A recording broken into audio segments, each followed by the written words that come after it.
Hello friends, welcome to my YouTube channel health education by Sonam.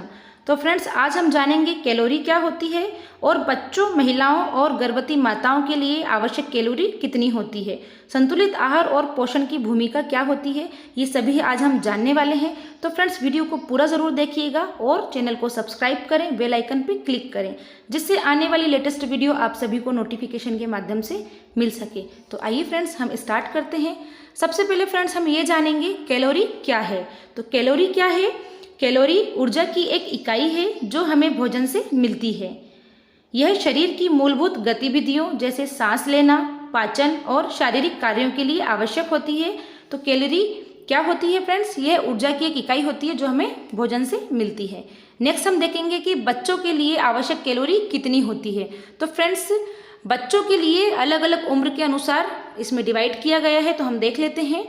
1 से 3 वर्ष तक के जो बच्चे होते हैं, इनके लिए 900 से 1300 किलो कैलोरी प्रतिदिन आवश्यक होती है। इसी प्रकार से जो 4 से 8 वर्ष तक के बच्चे होते हैं, उनके लिए 1400 से 1800 किलो कैलोरी प्रतिदिन आवश्यक होती है। और 9 से 13 वर्ष के जो बच्चे होते हैं, इनके लिए 1800 से 2200 किलो कैलोरी आवश्यक होती है प्रतिदिन के मान से। तो फ्रेंड्स, शारीरिक गतिविधि के अनुसार कैलोरी आवश्यकता बदल भी सकती है। शारीरिक गतिविधि से तात्पर्य यह है कि यदि कोई बच्चा ज़्यादा एक्टिव है, ज़्यादा कार्य करता है, तो उसकी कैलोरी बढ़ भी सकती है। नेक्स्ट हम देखते हैं महिलाओं के लिए आवश्यक कैलोरी क्या होती है। तो जो महिलाएं होती हैं, वो 18 से 30 वर्ष तक की जो महिलाएं हैं, उनके लिए 1800 से 2400 किलो कैलोरी प्रतिदिन आवश्यक होती है। देन 31 से 50 वर्ष तक की जो महिलाएं होती है, सामान्य महिला, उनके लिए 1600 से 2200 किलो कैलोरी प्रतिदिन आवश्यक होती है। इसमें 50 वर्ष से अधिक वर्ष की जो महिलाएं होती है, उन्हें 1600 से 2000 किलो कैलोरी प्रतिदिन आवश्यक होती है। और हल्की, मध्यम और अधिक सक्रिय जीवन शैली के अनुसार कैलोरी की आवश्यकता बदल भी सकती है। जैसे यदि कोई महिला हार्ड वर्क करती है तो उसके लिए कैलोरी बढ़ भी सकती है, और यदि सामान्य महिला है तो उसके लिए कैलोरी सामान्य जो स्ट्रक्चर इसमें दिया गया है उसी के अनुसार रहेगी। नेक्स्ट हम देखेंगे कि गर्भवती महिलाओं के लिए आवश्यक कैलोरी कितनी होती है। तो गर्भवती महिलाओं के लिए आवश्यक कैलोरी प्रथम तिमाही में कोई अतिरिक्त कैलोरी की आवश्यकता नहीं होती है। जितनी सामान्य महिला की होती है उतनी ही पहली तिमाही में आवश्यक होती है। देन दूसरी तिमाही में, यानी कि फ्रेंड्स, जो गर्भवती महिला है, इनका 9 महीने का गर्भकाल होता है, तो इसे 3-3 माह में डिवाइड किया गया है। तो पहले जो 3 महीने होते हैं, इसमें अतिरिक्त कैलोरी की आवश्यकता नहीं होती। जो सामान्य महिला की होती है वही इसमें रहती है।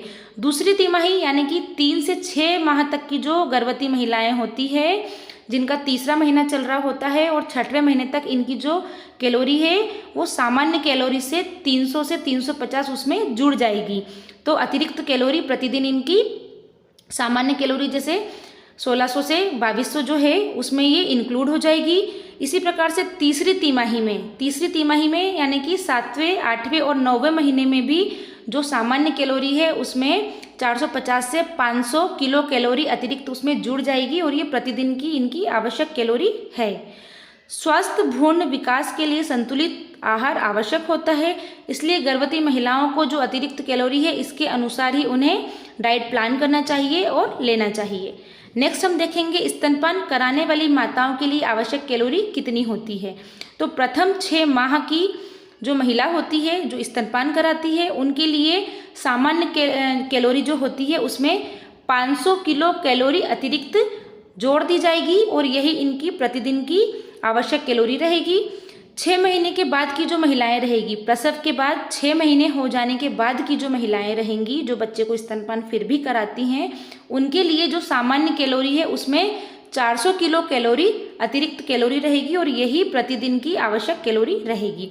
दूध उत्पादन और माँ के स्वास्थ्य के लिए संतुलित आहार आवश्यक है, और जो इसमें कैलोरी का स्ट्रक्चर बताया गया है इसी के अनुसार स्तनपान कराने वाली माताओं को कैलोरी लेना चाहिए। नेक्स्ट हम देखेंगे कैलोरी प्राप्त करने के लिए सही आहार स्रोत क्या क्या हैं। तो कैलोरी प्राप्त करने के लिए आपका जो आहार है उसमें कार्बोहाइड्रेट भी होना चाहिए, प्रोटीन होना चाहिए, मिनरल्स होना चाहिए, विटामिन होना चाहिए और वसा होना चाहिए। तो कार्बोहाइड्रेट का स्रोत क्या है फ्रेंड्स? चावल, रोटी, दाल, फल ये सभी आपको लेना चाहिए। इससे आपको कार्बोहाइड्रेट मिलता है। प्रोटीन के लिए आपको दूध, अंडे, पनीर, मछली आदि का सेवन करना चाहिए। ये आपके आहार में शामिल करना चाहिए, इससे प्रोटीन मिलता है। और वसा के लिए आपको ऑयली चीज़ें जैसे घी, मक्खन, मेवे ये सभी आपके आहार में शामिल होने चाहिए। देन मिनरल्स और विटामिन के लिए आपको हरी सब्जियां लेना है, ताजे फल लेना है, सूखे मेवे लेना है। इनमें विटामिन और मिनरल्स होते हैं। तो फ्रेंड्स, आप जो भी डाइट लेते हैं वो संतुलित आहार होना चाहिए और उसमें कार्बोहाइड्रेट, प्रोटीन, वसा, विटामिन और मिनरल्स शामिल होना चाहिए। इससे क्या होगा फ्रेंड्स, इससे आपका स्वास्थ्य अच्छा रहेगा, आपको संपूर्ण आहार मिलेगा जिससे आप बीमार नहीं पड़ेंगे, संक्रमण से बचे रहेंगे। इसलिए प्रत्येक व्यक्ति को जो कैलोरी चार्ट है उसके अकॉर्डिंग ही संतुलित आहार लेना चाहिए और उसमें ये सभी चीज़ें शामिल होना चाहिए जैसे कार्बोहाइड्रेट, प्रोटीन, वसा, विटामिन और मिनरल्स। तो फ्रेंड्स, आपको आज की हमारी वीडियो कैसी लगी, आपके लिए कितनी हेल्पफुल रही, आप हमें कमेंट करके ज़रूर बताइएगा। और वीडियो को ज़्यादा से ज़्यादा शेयर करें जिससे सभी नागरिकों तक ये संदेश पहुँच सके, ये जानकारी पहुँच सके। तो फ्रेंड्स, इसी प्रकार की महत्वपूर्ण जानकारी के साथ मिलते हैं अगले वीडियो में। तब तक के लिए धन्यवाद।